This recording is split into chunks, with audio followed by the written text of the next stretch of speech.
Hi everybody, I'm Anthony Santosh, Assistant Professor of Chemistry in St. Joseph College of Arts and Science. I'm handling physical chemistry. Let us discuss one topic in physical chemistry.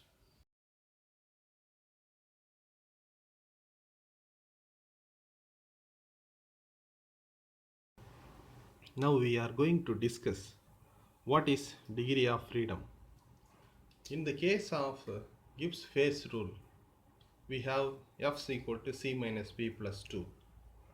So if we substitute the number of components, the number of phases present in a system, we can find out what is the F value. What is F? First we could see what is the definition, and after that we can get an idea about what is that. So it is simply defined as the number of independent variables such as temperature, pressure and concentration. Number of independent variables such as temperature, pressure and concentration or composition, which must be specified in order to define the system completely. Okay, if we see directly the definition, we can be slightly not clear or confused. But when you go into detail, when we discuss about the graph, we can clearly understand what is a degree of freedom. So before going to explain with a graph, we should know some other things. Okay, so F is equal to C minus P plus 2. This is what called Gibbs phase rule, normal form of Gibbs phase rule. Okay, if we substitute the value of C and P, number of components, number of phases, we will get values for F is equal to 0, F is equal to 1 or F is equal to 2 and F is equal to 3. Likewise, we can get any value for F. If F is equal to 0, the system with which we are doing the work is termed as invariant or non-variant. If we are getting the number of chemicals present in it or number of components present in it and the number of phases enunciated by the or explained or present in the system, if we substitute all these things, we will get F is equal to 0. If F is equal to 0, we will be telling that as invariant or non-variant. If we are getting F is equal to 1, then that is called, the system is called univariant or monovariant. And if F is equal to 2, it is termed as bivariant. If 2 is, bi means 2, so it is termed as F is equal to 2 is equal to bivariant. And if F is equal to 3, it is called, the system is called trivariant. Okay, now we should know some other meaning for that. The state of a pure gas can be specified by two variables. The state of a pure gas can be specified by two variables. That may be pressure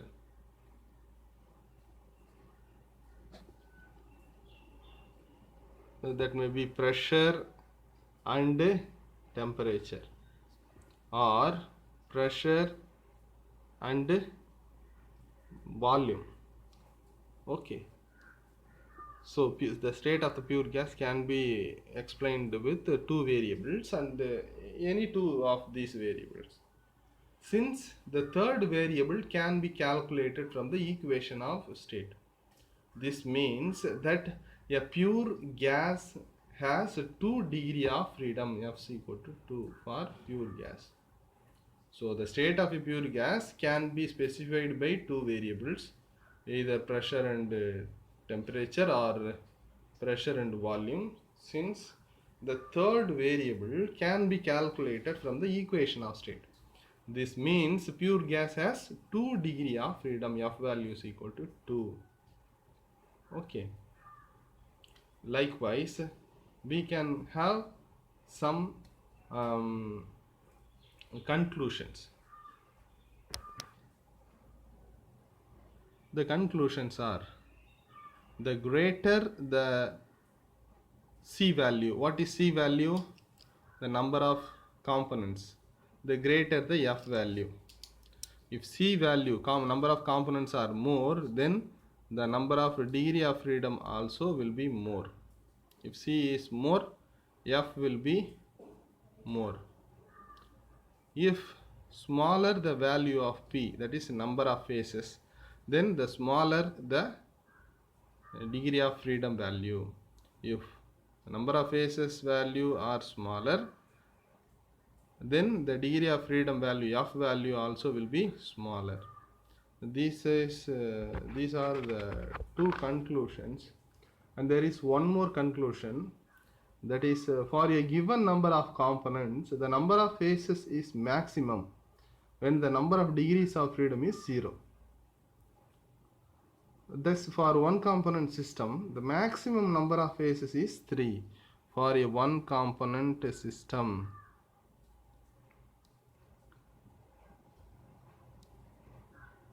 The maximum number of phases is 3. And for a two component system, the maximum number of phases is, for two component system, the maximum number of phases is 4. Okay, so this is another conclusion what I get now. It's now only. Okay, so this is also one of the conclusion. Now we can have an example of phase diagram, particularly carbon dioxide system. So carbon dioxide is a well-known gas, okay, that we will discuss now itself. So this phase diagram resembles the phase diagram of water system. We explained water system phase diagram in another video, so I am going to start with the phase diagram of CO2 system. So it consists of 3 distinct areas. We can label it as like this: A, B, A, B, C and D. The area above C, B, D is called is presence of liquid carbon dioxide. The area below the curve ABD, below the curve of ABD, it consists of gaseous molecule. The area above the curve of ABC, this area, is the existence of solid CO2, solid carbon dioxide. Okay, in these phases, these are the 3 areas, 3 main areas: solid, liquid and gaseous CO2. But it differs essentially from the latter in several aspects. In the first place, the fusion curve slopes away from the pressure axis. This indicates that increase of pressure, this is the pressure value, increase of pressure raises the melting point of solid carbon dioxide. Increase of pressure raises the melting point of solid carbon dioxide. That is the factor dt by dp of the Clausius-Clapeyron equation. Clausius-Clapeyron equation, the well-known equation for phase diagrams. Equation is positive indicating thereby VL, the volume L, volume of liquid carbon dioxide is greater volume of solid carbon dioxide. That is, specific volume of liquid carbon dioxide is specific volume of liquid carbon dioxide is greater than that of solid carbon dioxide. So here we have the curve which increases when the pressure increases. Pressure increases and the melting temperature also increases. This is the first point. Okay. Now the second point to be noticed is that solid carbon dioxide can exist. Solid carbon dioxide can exist in equilibrium with its liquid within the curve of BC and with its liquid, that is, it can melt only at a very high pressure equal to 5.2 atm. So below 5.2 atm we cannot have the equilibrium between solid carbon dioxide and liquid carbon dioxide. So solid will be as solid below 5.2 pressure, 5.2 atm pressure. Only when the pressure increases above 5.2 atmospheric pressure value, solid carbon dioxide can melt. This is unlike the water system in which ice and water can exist in equilibrium even at a very low pressure of 4.58 millimeters of mercury. In that case, even lower pressure of 4.58 millimeters of mercury, solid water and liquid water can exist in equilibrium. But in this case, only above the pressure of 5.2 atm, the CO2, carbon dioxide, can melt. That is the second point. Okay, what is the third point? Third point of difference is that vapor pressure of solid carbon dioxide, even at extremely low temperature is very high, many times higher than that of ice.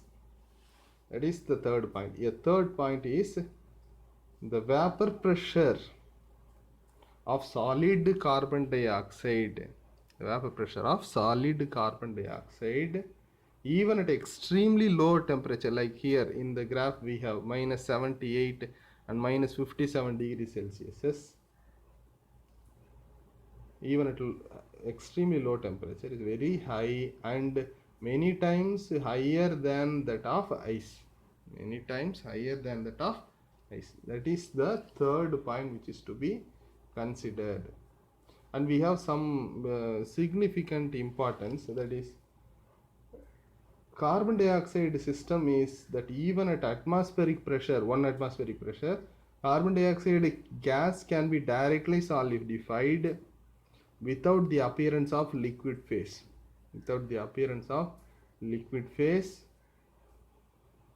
Merely on cooling to minus 78 degrees Celsius. It is for this reason that solid carbon dioxide is commonly known as dry ice. Okay, so without going into liquid state, without the appearance of liquid carbon dioxide, the gas can be solidified below minus 70 degrees Celsius. That is why it is termed as, solid carbon dioxide is termed as dry ice. Okay. So these are the important points to be discussed in solid carbon dioxide or liquid carbon dioxide, gaseous carbon dioxide system. Thank you.